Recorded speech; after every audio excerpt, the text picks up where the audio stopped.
प्रभु पिता परमेश्वर का एक बार फिर से हम धन्यवाद देते हैं कि यीशु प्रभु ने मेरे और आपके जीवन में ये समय दिया कि मैं आप सबका सेवक पादरी अनिल विलियम एक बार फिर से अपनी मेथोडिस्ट चर्च बठिंडा की कलीसिया को, प्रभु में तमाम उन मसीह विश्वासी भाई बहनों को जो लगातार हमारे साथ इस लॉकडाउन की अवस्था में अपने घरों में रहकर इस सोशल मीडिया के द्वारा, वीडियो कॉन्फ्रेंसिंग के द्वारा हमारे साथ बैठकर प्रभु की आराधना करते हैं और परमेश्वर पिता का धन्यवाद देते हैं आज के इस रविवार के लिए। 7 जून 2020 का ये दिन है जो मेरे और आपके जीवन में प्रभु ने दिया है। हालांकि जो है आने वाले दिनों में परमेश्वर के भवन को जो है खोल दिया जाएगा, लेकिन आज का जो रविवार है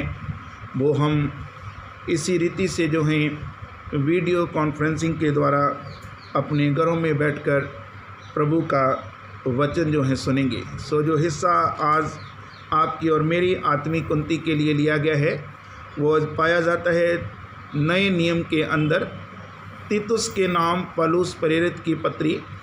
तीतुस के नाम पौलुस प्रेरित की पत्री जो है उसको हम अपने आज का जो है परमेश्वर के वचन के साथ जो है हिस्सा बनाएंगे। हालांकि तीतुस की पत्री की जब हम बात करते हैं तो उसके सिर्फ 3 ही अध्याय हैं और मैं चाहता हूं कि आप इन 3 अध्यायों को आज अपने व्यक्तिगत जीवन में जो है ज़रूर पढ़ें और मैं आपके लिए सिर्फ जो है दूसरा अध्याय ही आज जो है पढ़ूंगा। लेकिन आप अपने समय में जब भी आपको समय मिलता है आप तीतुस की पत्री को पूरा जो है अपनी व्यक्तिगत बाइबल अध्ययन में पढ़ें। दूसरा अध्याय मैं आपके लिए पढ़ूंगा तीतुस की पत्री, दूसरा अध्याय पहले पद से लेकर 15 पद के अंत तक। यहाँ पर इस प्रकार से लिखा है, पर तू ऐसी बातें कहा कर जो खरे उपदेश के योग्य हो, अर्थात बूढ़े पुरुष सचेत और गंभीर और संयमी हो और उनका विश्वास और प्रेम और धीरज पक्का हो। इसी प्रकार बूढ़ी स्त्रियों का चाल चलन पवित्र लोगों सा हो, वह दोष लगाने वाली और प्याकड़ नहीं पर अच्छी बातें सिखाने वाली हों, ताकि वे जवान स्त्रियों को चेतावनी देती रहें कि अपने पतियों और बच्चों से प्रीति रखें और संयमी पवित्रता घर का कारोबार करने वाली बलि और अपने पति के अधीन रहने वाली हों, ताकि परमेश्वर के वचन की निंदा न होने पाए। ऐसे ही जवान पुरुषों को भी समझाया कर कि संयमी हो, सब बातों में अपने आप को भले कामों का नमूना बना, तेरे उपदेश में सफाई, गंभीरता और ऐसी खराई पाई जाए कि कोई उसे बुरा न कह सके, जिससे विरोधी हम पर कोई दोष लगाने का अवसर न पाकर लज्जित हो। दासों को समझा कि अपने अपने स्वामी के अधीन रहें और सब बातों में उन्हें प्रसन्न रखें और उलट कर जवाब न दें, चोरी चालाकी न करें, पर सबर प्रकार से पूरे विश्वासी निकलें और वह सब बातों में हमारे उद्धारकर्ता परमेश्वर के उपदेश की शोभा बढ़ाएं, क्योंकि परमेश्वर का वह अनुग्रह प्रकट है जो सब मनुष्यों के उद्धार का कारण है और हमें चेतावनी देता है कि हम अभक्ति और संसारिक अभिलाषाओं से मन फेर कर इस युग में संयम और धर्म और भक्ति से जीवन बिताएं और उस धन्य आशा के अर्थात अपने महान परमेश्वर और उद्धारकर्ता यीशु मसीह की महिमा के प्रकट होने की बाट जोते रहें, जिसने हमें अपने आप को हमारे लिए दे दिया कि हर प्रकार के अधर्म से छुड़ा ले और शुद्ध करके अपने लिए एक ऐसी जाति बना लें जो भले भले कामों में सरगर्म हो। पूरे अधिकार के साथ ये बातें कह और समझा और सिखाता रहे, कोई तुझे तुच्छ ना जानने पाए। ये परमेश्वर का जीवित वचन है। इसके पढ़े और सुने जाने पर परमेश्वर हम सबको आशीष दिए। और परमेश्वर का वचन जो हो आज मेरे और आपके लिए हमने जो चुना है इस तीतुस की पत्री के अंदर, इसमें मसीह लोगों से मसीहत जो है वो एक डिमांड करती है कि उनका मसीह कार्य, उनका मसीह चाल चलन, उनका मसीह आचरण और उनका मसीह सुसमाचार प्रचार करना और उनका मसीह भक्ति करना जो है वो कैसा होना चाहिए। क्योंकि मैं और आप करीब आप जानते हैं कि 70 दिन के लगभग होने को आ चुके हैं। हम लॉकडाउन की अवस्था में हैं, अपने घरों में हैं और हमारे जीवन में ये चाह है कि कब प्रभु के घर खुलेंगे और हम कब प्रभु के घर में जाकर प्रभु की आराधना करेंगे, क्योंकि हम सब परमेश्वर से प्रेम करते हैं, परमेश्वर के भवन से प्रेम करते हैं और परमेश्वर के भवन को, चर्च को हम अपने जीवन में जो हैं मिस कर रहे हैं। लेकिन परमेश्वर बहुत जल्दी हमारी तमाम आशाओं को, उम्मीदों को, इच्छाओं को पूरा करेगा और जब हम परमेश्वर के भवन में आएंगे तब परमेश्वर से और अधिक आशीषों को पाएंगे। लेकिन उससे पहले जो तैयारी है कि मसीहत हमसे क्या जो है डिमांड करती है, क्या जो मांग हमसे करती है, उसके बारे में हम तीतुस की पत्री से सीखेंगे। तो थोड़ा सा मैं आपको जो है तीतुस के बारे में बताऊंगा कि तीतुस जो था वो वास्तव में एक गैर जो है यहूदी मसीह था और ज़माने में ही उसने यीशु को कबूल कर लिया था। संत पौलुस ने इस व्यक्ति का जो है जीवन बदला था और संत पौलुस ने इसे जो है कई इलाकों में जो है मसीह सुसमाचार प्रचार सेवा कार्य के लिए भेजा था। और इसकी एक ये खासियत थी तीतुस की कि ये बड़े अधिकार के साथ जो है बोलता था और इसीलिए जब आप नए नियम को पढ़ते हैं कम से कम 13 बार आप तीतुस का नाम जो है पवित्र बाइबल के अंदर सिर्फ नए नियम के अंदर ही जो है पा सकते हैं। और उसके अलावा जब आप तीतुस के सुसमाचार प्रचार के द्वारा इसके संदेश का गहन अध्ययन करेंगे तो ये बड़ी अच्छी रीति से शांतिमय तरीके से लोगों के बीच में जो है प्रचार कार्य को करते हुए लोगों को परमेश्वर के और जो है आने के लिए जो है प्रेरित करता है। हालांकि सब चीज़ों को सिखाने में संत पौलुस ने इसके साथ गहन जो है बहुत अधिक मेहनत की थी। और जब तीतुस की पत्री की हम बात करते हैं तो ये इसको जो है एक ऐसे जो है क्रेतेवासी लोगों के बीच में भेजा गया जहाँ पर लोग जो हैं परमेश्वर की खरी शिक्षा को कबूल करने के लिए ज़्यादातर तैयार नहीं थे। जब हम क्रेते की बात करते हैं और क्रेते जो है वास्तव में एक छोटा सा टापू था और इसके अंदर जो कलीसिया जो बनी थी इसकी पूर्ण जानकारी जो है हमें जो है मिलती है प्रेरितों के काम 2 अध्याय 11 पद में। पर यहाँ के लोग जो हैं उनका भी विवरण तीतुस की पत्री में हम पाते हैं। लोग जो हैं ज़्यादा अपने काम के हिसाब से, अपने आचरण के हिसाब से और अपने जो है स्वभाव के हिसाब से ज़्यादा अच्छे नहीं थे। और उनके बारे में लिखा है ये डीठ, बकवादी, छलिए और उसके गहराई से यदि आप तीतुस की पत्री 2 अध्याय जब आप पढ़ते हैं तो उनके बारे में बहुत जो है अधिक जो है लिखा हुआ है कि ज़्यादातर जो है लोग डीठ, बकवादी, छलिए और शराब के अधीन, बेलगाम, फूट डालने वाले और पैसे के लोभी, अंधविश्वास और नैतिक तौर से जो हैं गिरावट में गए हुए लोग थे। और उनका कारण ये था कि ये ज़्यादा सुनी सुनाई बातों पर ही ध्यान करते थे। और इस शहर के अंदर जो है तीतुस ने जो है प्रचार कार्य किया था और करीब जो है 17 साल जो है यहाँ जो है प्रचार कार्य जो है किया गया। और संत पौलुस ने इसके बीच में तीतुस नाम एक ऐसे विश्वासी व्यक्ति को रखा जिसने प्रभु का कार्य बहुत अच्छी रीति से किया। और तीतुस के अंदर कुछ गुण थे जो मैं आपको बताना चाहता हूँ कि मसीह होने के कारण इसकी आलोचना होती थी लेकिन फिर भी ये प्रभु का कार्य करता था। ये एक सही रिपोर्ट जो है संत पौलुस को हमेशा उस कलीसिया की जो है देता था और चर्च के अंदर, कलीसिया के अंदर, करेते वासियों के अंदर सुधार करने के लिए ये लगातार तैयार रहता था। और कलीसियाई कामों के अंदर ये चर्च का पैसा और उसके सम्मान के लिए हमेशा सही रीति से जो है कार्य करने के लिए लोगों को प्रेरित करता था और लोगों को एक मसीह विश्वास में, एक मसीह आशा में, एक मसीह जीवन जीने के लिए एक आदर्श व्यक्तित्व, एक आदर्श मसीह नमूने के तौर पर अपने आप को जो है उनके बीच में पेश करता था। और इसीलिए जो है तीतुस को लेकर बहुत सी बातें जो हैं तीतुस के लिए कही गई हैं। 1703 में जो है एक मसीह विद्वान ने जो है तीतुस के करैक्टर को लेकर, तीतुस के आचरण को लेकर, तीतुस के प्रचार कार्य को लेकर ही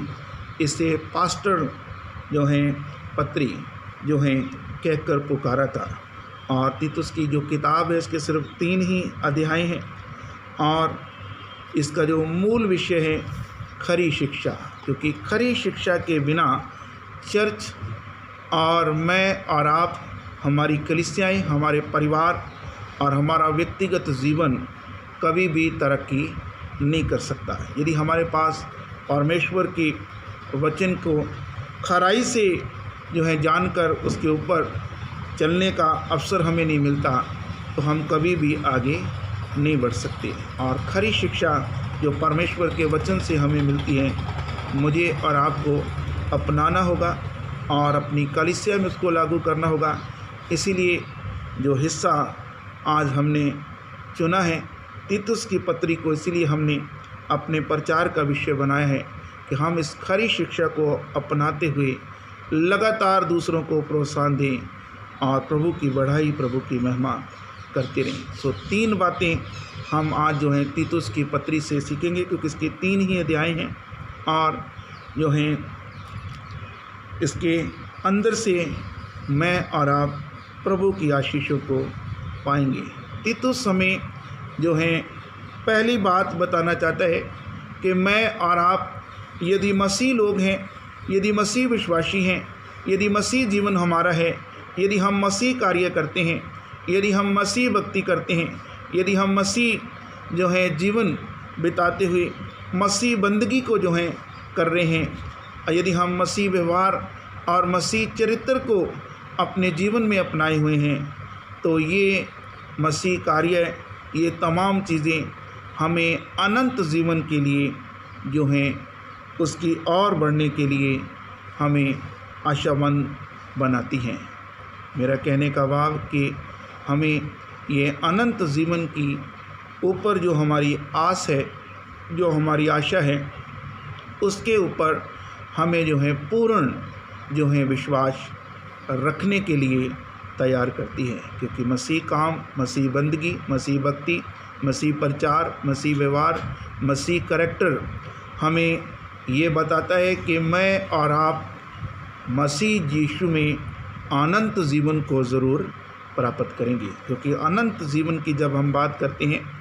इंटरनल लाइफ की जब हम बात करते हैं, तो अनंत जीवन कोई कल्पना नहीं है, बल्कि ये यीशु प्रभु का वो वादा है और वो परमेश्वर जो कभी झूठ नहीं बोलता, और वो यीशु प्रभु जिसके साथ रहकर जब हम अपने मसीह कार्य को, मसीह बंदगी, मसीह प्रचार, मसीह व्यवहार, मसीह आचरण को जब हम यीशु के साथ निभाते हैं, तो मसीह यीशु हमें अनंत जीवन के लिए तैयार करता है। और उस तैयारी में सबसे पहले वो हमें भौतिकवादी चीज़ों के साथ जो हम जुड़े हुए हैं, भौतिकवादी चीज़ों के साथ जो हमारी भक्ति जुड़ी हुई है, उसको छुड़ाकर वो हमें यीशु के साथ जीने के लिए तैयार करता है। क्योंकि जब हम यीशु के साथ जीने की बात करते हैं, तो यीशु का वचन जो है, यीशु का करैक्टर हमारे जीवन के अंदर लागू होना बहुत ज़रूरी है। क्योंकि बहुत सारे लोग यीशु को जानते हैं पर यीशु के करैक्टर को अपने जीवन में अपनाने के लिए तैयार नहीं हैं। बहुत सारे लोग यीशु के बगैर जो है अनंत जीवन को प्राप्त करना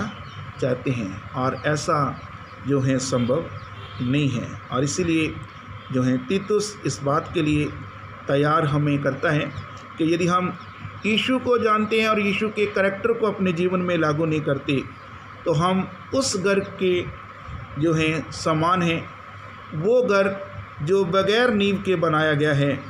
और वो कभी भी जो है गिर सकता है। लेकिन यदि हम यीशु को जानते हैं और यीशु के स्वभाव और उसके करैक्टर, उसके आचरण को अपने जीवन में अपनाए हुए हैं तो तब हम अनंत जीवन को अपने जीवन में जो है ज़रूर प्राप्त करेंगे। और इसीलिए चर्च जब हम बात करते हैं, कलीसिया की जब हम बात करते हैं तो कलीसिया के अंदर आकर, चर्च के अंदर आकर मसीह जीवन को जीने के लिए हमारे पास जो है कोई बहाना नहीं है। हम ये नहीं कह सकते कि मेरे को कलीसियाई कामों का, मेरे को कलीसियाई बंदगी का, मेरे को कलीसियाई प्रचार का, मेरे को कलीसियाई व्यवहार का, मेरे को कलीसियाई चरित्र का, मेरे को कलीसियाई जीवन का जो है पता नहीं है। और ये तभी संभव होगा जब आप मटीरियलिस्टिक चीज़ों को छोड़कर, भौतिकवादी चीज़ों को छोड़कर सिर्फ प्रभु यीशु मसीह के आचरण को अपनाएंगे और प्रभु के साथ जब आप एक सही जीवन जिएंगे तभी आप अनंत जीवन को पूर्ण रीति से जो है प्राप्त कर पाएंगे। इसीलिए जो है तीतुस की पत्री हमें पूर्ण रीति से बताती है कि एक मसीह परिवार, एक मसीह कलीसिया किस प्रकार से सुरक्षित रह सकती है यदि वह परमेश्वर के आचरण को पूर्ण रीति से अपने जीवन में अपनाए, तभी वो परमेश्वर के कार्य को आगे बढ़ा सकती है। क्योंकि जब हम मटीरियलिस्टिक भक्ति करेंगे, भौतिकवादी भक्ति करेंगे, तब हो सकता है कि भौतिकवादी भक्ति करने वाली जो कलीसियाएँ हैं आप उसको जो है पहचान सकते हैं। उनमें जो है बदनामी दिखाई देगी, उनमें बदचलनी भी दिखाई देगी, उसमें ढीठ लोग भी दिखाई देंगे, उसमें हमेशा खुदा के कार्यों को करने के लिए जो है लोग ना में नकारात्मक रूप में जवाब देंगे और क्रोध, और वहाँ पर कई तरह के लोभ जो हैं, और उसके साथ आपको झूठ भी जो है दिखाई देगा। लेकिन जब आप मसीह यीशु के अनुसार जो है कलीसिया के अंदर मसीह जीवन की बात जब करेंगे, तब उसके अंदर आपको पूर्ण यीशु के साथ चलने वाला कैरेक्टर दिखाई देगा। उसमें परमेश्वर के वचन के साथ हमेशा सकारात्मक रूप में विचार रखने वाले लोग आपको मिलेंगे और वो हमेशा मेहमान नवाजी में और नेकी के प्रेमी होंगे। हमेशा वो सदाचार के, सच्चाई के, परमेश्वर से गुणों से भरपूर कलीसिया होगी और वो पूर्ण दयान से, गंभीरता से अपनी धार्मिकता को, अपने धर्मी जीवन को पवित्रता और संयम के साथ आपको बिताते हुए मिलेंगे। इसीलिए संत पौलुस के द्वारा जब तीतुस को तैयार किया गया था तो तीतुस ने क्रेतेवासी लोगों के बीच में उन्हें इसीलिए जो है तैयार किया था कि उनका जीवन जो है पूर्ण विश्वास से, सकारात्मक जो है पक्ष से, हमेशा खुदा के वचनों के लिए वो हाँ में बात करने वाले और पूर्ण जो है मेहमान नवाजी करने वाले, नेकी के प्रेमी, गंभीरता से परमेश्वर के वचन को मानकर उसके अनुसार जीवन जीने वाले और धर्मी, पवित्र और संयमी लोग उनको बनने के लिए कहा था। इसलिए मैं और आप तैयारी करें कि मैं और आप भी ऐसी कलीसिया का हिस्सा बने, ऐसे जीवन और आचरण को अपने जीवन में अपनाएं जिसमें हमेशा जो एक ऐसी जो है कलीसिया, एक ऐसा आचरण दिखाई दे जो तीतुस हमें जो है अपने जीवन में जो है तैयार करने के लिए कहता है। यदि मैं और आप सिर्फ अच्छी ज़िंदगी को जी लिया और कहा कि बस ठीक है, परंतु उससे बढ़कर यदि हमने अपनी आत्मिकता, अपनी धार्मिकता, अपने पारिवारिक और सामाजिक रूप में जो है जीवन को अच्छी रीति से नहीं जिया तो उसका कोई भी फ़ायदा नहीं है। और एक अच्छी कलीसिया, एक अच्छा मसीह, एक अच्छा विश्वासी तभी बन सकता है जब वो आत्मिक रूप में, धार्मिक रूप में, पारिवारिक रूप में, सामाजिक रूप में मसीह जीवन को, मसीह इच्छा अनुशासन, वह और आज्ञाकारिता के साथ जब अपने जीवन को बिताता है तभी वो अनंत जीवन को प्राप्त करता है। और दूसरी बात, मसीह का काम, मसीह की बंदगी, मसीह की भक्ति, मसीह का प्रचार, मसीह का कैरेक्टर सब के लिए है। न सिर्फ जब हम अनंत जीवन की बात करते हैं तो ये सब के लिए है, और मसीह का कार्य, मसीह सुसमाचार सब के लिए है। ये दूसरी बात तीतुस जो हैं दूसरे अध्याय में हमें बताना चाहता है। बूढ़ों के लिए इसलिए क्योंकि यदि बूढ़े लोग इस कलीसिया में, परिवार में शामिल हैं तो उनके लिए परहेजगार, गंभीर, निश्चयवान और प्रेम से भरे हुए और धीरज के साथ अपने लोगों को सिखाने वाला होना बहुत ज़रूरी है। यदि बूढ़ी स्त्रियां जो हैं वो प्रभु के कामों में जो हैं चल रही हैं तो उनके लिए अपने चाल चलन में बड़े अदब के साथ जीवन जीना और हमेशा सही विचार जो हैं देने वाली स्त्रियों के रूप में और हमेशा अच्छी बातें सिखाने वाली और हमेशा सही समय पर सही सलाह देने वाली जो हैं स्त्रियों के रूप में सेवा करना बहुत ज़रूरी है। यदि जवान स्त्रियां, जवान बहनें हैं तो उनके लिए भी जो है तीतुस ने जो है उनको प्रेरित किया है कि वो बहनें जो शादीशुदा है वो अपने पति और अपने बच्चों के साथ प्यार रखने वाली हों, वो अपनी भावनाओं पर काबू पाने वाली हों और वो एक अच्छी जो है अपने परिवार के अंदर अपने पति के साथ अच्छी पत्नी के रूप में और नेक और अपने पति के अधीन रहकर परमेश्वर के कार्यों को करने वाली हों। क्योंकि यदि ऐसा वो करेंगी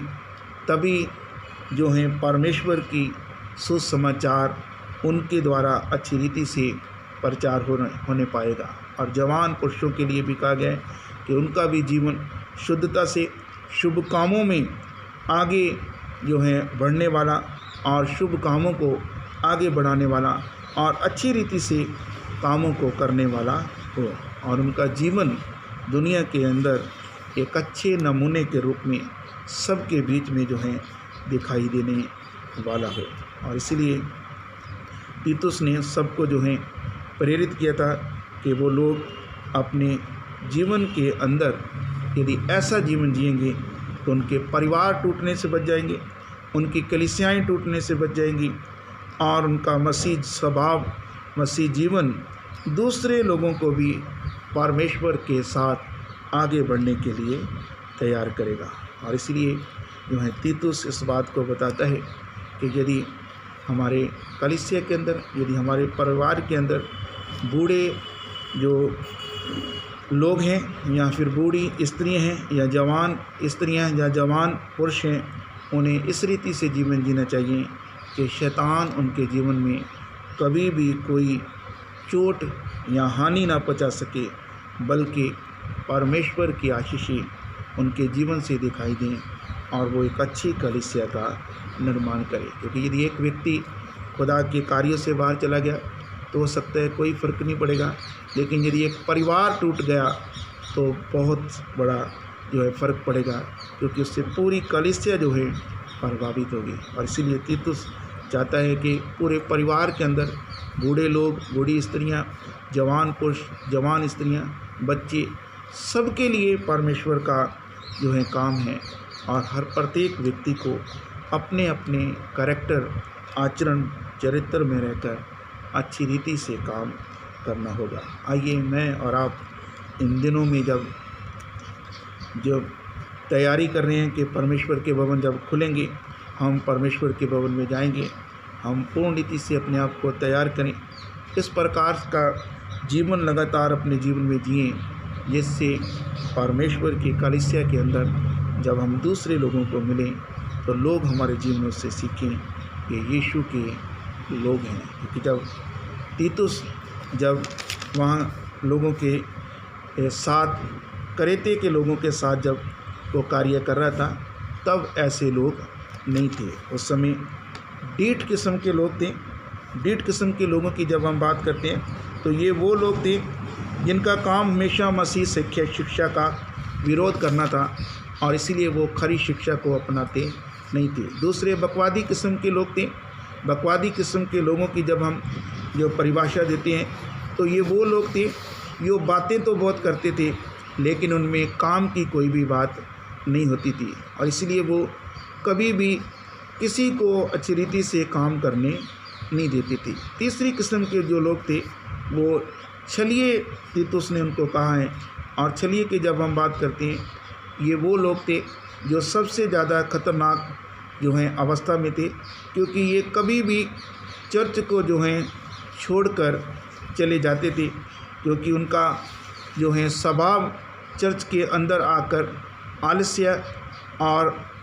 जो है दरिद्रता और पेटूपन और बदनाम जो है किस्म के लोगों के साथ जो है जुड़ा हुआ होता था और इसलिए वो चर्च को हमेशा जो है किसी न किसी रीति से आलस और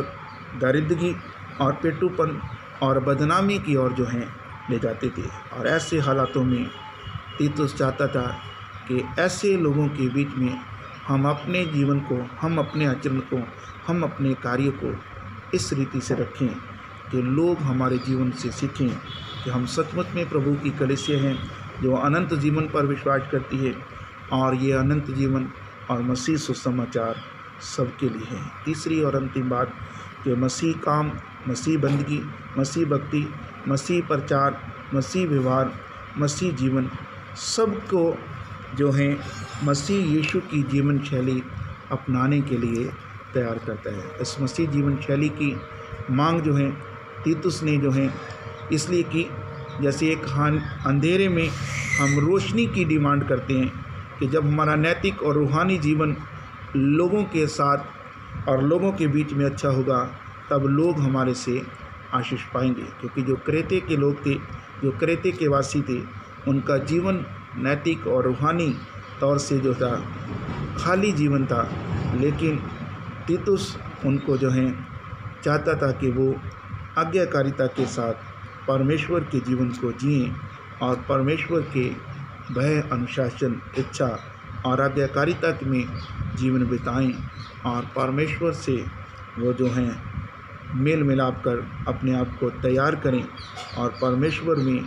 मसीह यीशु को अपनाएं, ताकि मसीह यीशु की जो है रहम, मसीह यीशु की क्षमा की जो योजना है, मसीह यीशु का मेल मिलाप का जो संदेश है, मसीह यीशु का जो प्रेम और अनंत जीवन है वो उनको भी प्राप्त हो और वो उसके लिए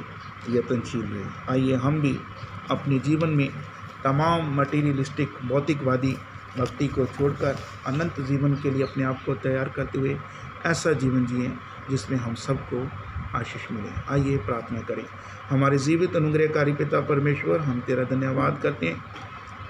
कि तेरे वचन को यीशु प्रभु हमने सुना है और ये वचन हमारे जीवनों में कार्य करने पाएँ और जितने भी लोग इस वचन को सुनने सब तेरे नाम से आशीष पाने पाएँ और आप हम सब की सहायता करें। विशेष हमारे मेथोडिस्ट चर्च बठिंडा की कलीसिया के लिए, तमाम मसीह विश्वासी भाई बहनों के लिए तेरी दया, तेरा अनुग्रह सब पर हो और तेरी आशीषों में सब लोग आगे बढ़ने पाएँ। हमारा पूरा DRC यीशु प्रभु जिंदा खुदावन प्यारे पिता परमेश्वर प्रबंधन कार्य, हमारे आदरणीय बिशप साहब, हमारे कॉन्फ्रेंस लीडर DS सेवान, हमारे पासवान और हमारी कलीसियाएँ यीशु प्रभु और उनके परिवार, उनके बच्चे और मेरे भी भाई बहन बच्चे परिवार तेरे नामों में आशीष पाने पाएँ और हम तेरी आशीषों में एक अच्छा जीवन बिताते हुए सबको तेरे नाम में प्रेरित करें कि वो भी हमारे साथ मिलकर तेरी आराधना करने के योग्य बन सके। तमाम कोरोना महामारियों को प्रभु आप जिंदा खुदाम परेशानियों को समाप्त करें ताकि सब लोग प्रभु खुशी से मिलजुल कर तेरी आराधना की प्रभु करने के योग्य बन सके। तेरे भवन आने देने वाले दिनों में खुलेंगे, उसके लिए भी हम अभी से तेरा धन्यवाद करते हैं और होने दें यीशु प्रभु। तमाम परेशानियां जो कोरोना महामारी के कारण आई हैं वो तेरे नाम से समाप्त होने पाएँ और प्रार्थनाएं हमारे प्रभु बठिंडा शहर के लिए, हमारे पंजाब राज्य के लिए, हमारे भारत देश के लिए और पूरे विश्व के लिए और प्रभु तमाम उस प्रबंधन कार्य के लिए जो इस कोरोना महामारी को रोकने के लिए किए जा रहे हैं तेरे नाम से लाभदायक हों, ताकि हमारी सरकार यीशु प्रभु हमारे नेतागण, हमारे वैज्ञानिक, doctors, staff nurses, health workers, सफाई कर्मचारी, सेना के अधिकारी, पुलिस डिपार्टमेंट के लोग और ज़रूरी सेवाओं से प्रभु प्रदान करने वाले लोग और प्रभु तमाम गरीबों को, बीमारों को, लाचारों को यीशु प्रभु भोजन सामग्री देने वाले लोग और विशेष तेरे कलाम को, तेरे वचन को अच्छी रीति से सब लोगों को सुनाने वाले लोग प्रभु और उनके घर बार परिवार तेरी आशीषों में बढ़ने पाएँ। आप हम सबको संभालें, हम सबकी अगुवाई करें, यीशु के नाम में मांगते हैं, आमीन। तो प्रभु आपको बहुत आशीष दिए। धन्यवाद।